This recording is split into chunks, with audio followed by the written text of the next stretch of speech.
What's going on, everybody, and welcome to another episode of Drive to Thrive. I'm Adrian and I'll be your host here for the next few minutes.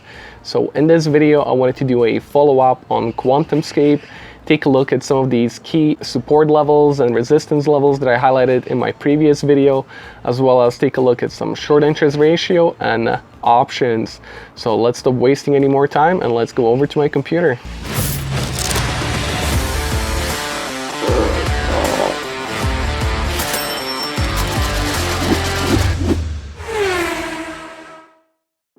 Alright, so starting off here on our daily chart of QuantumScape, we can see that we had quite a bit of a sell-off since the peak back in November, December, so December 22nd. So since then we've had a sell-off of about 82, almost 83%. So pretty crazy to come and think of it, that we lost 83% on the stock. And I'm really hoping to see if this $24 price is going to be our bottom or if we move any lower. So zooming in on our daily chart here, we can see that over the last 2 days, we've closed below this $24 support, and that's a big deal. We wanted to see if we can stay above this price target, and tomorrow is going to be key. So if we can close about $24 tomorrow, that's going to give me a little bit better feeling about this long-term outlook. If we can't, then unfortunately, I think we're going to be looking to go even lower. So zooming out, as you can tell, we don't really have too many other levels of resistance, support. The only other one that I can think of is this $20.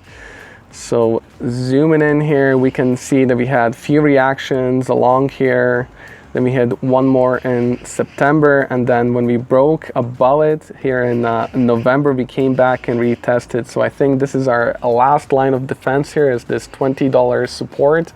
And if we can't hold this, then unfortunately it's going down to 11 bucks. So next week, I'll be looking to see if we can get more volume behind us. So currently we're still only looking at about 8 million, 9 million, 10 million. So we want to get at least up to that 30 million shares being traded and people starting to buy this up. We want to move above this rising trend line here, maybe come back and retest it. This 50-day moving average has been giving us a lot of grief here, always acting as resistance. So maybe we'll get denied here, but we want to start and see us break above this 50-day moving average, come back, retest, and hold. And then that way we can start looking for these targets here at $40 and eventually up to $50, $65. But the ultimate price target is this gap over here between 84 and 74. So that is my ultimate goal, and let's see if we can get there by November, because that's when my options expire. So that's what I'm betting on, that by November we'll get up to these price levels, or at least up to $64 would be nice. So let's zoom out here and let's take a look at the MACD. So a MACD unfortunately is still showing us we got this bearish momentum, and we just got denied at the 0 level and we're selling off. So definitely a bearish sign. If we look over to our stochastic, however, our stochastic is oversold. So I'm hoping that if we can get that momentum behind us and we can start rotating up, closing above this $24 support, and that would signal that potentially this is our bottom. Now looking at weekly MACD, again showing us a lot of that bearish momentum, but our stochastic, just like on the daily chart here on the weekly, we're way oversold. So again, fingers crossed that we can get this to move higher. Now looking at the short interest here, so as of July 14th, we are about 18% short, so about 18% of the shares are being shorted. And let's go over to these options.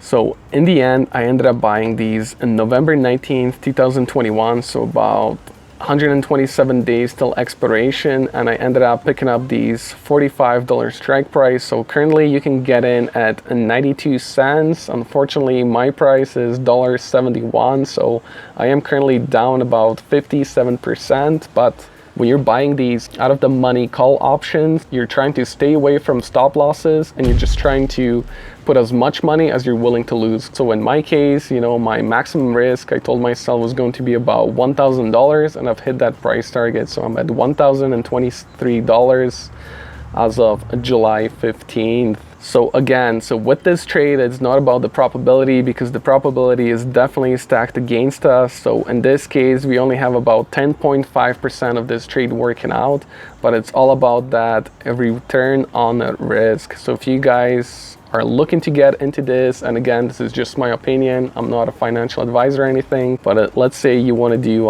5 contracts, so your maximum risk on this trade at 93 cents would be $460. So if you wanted to gamble away $460 and QuantumScape between now and December 19th decides to move to like $53, you're looking at 10x return.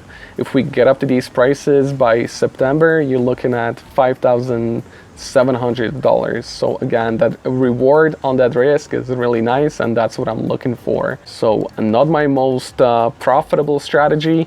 And if you want to see some profitable strategies, definitely check out my stocks I'm trading in July. This is where I do the credit spreads, and this is by far my best performing strategy. So take a look at that. So that is it for today though. Keep an eye out on this $24 price here. Let's see if we can close above it. If not, then I think there's more room for downside. But if we can stay above this $24, then this could be a good buying opportunity and signal that potentially this is the bottom.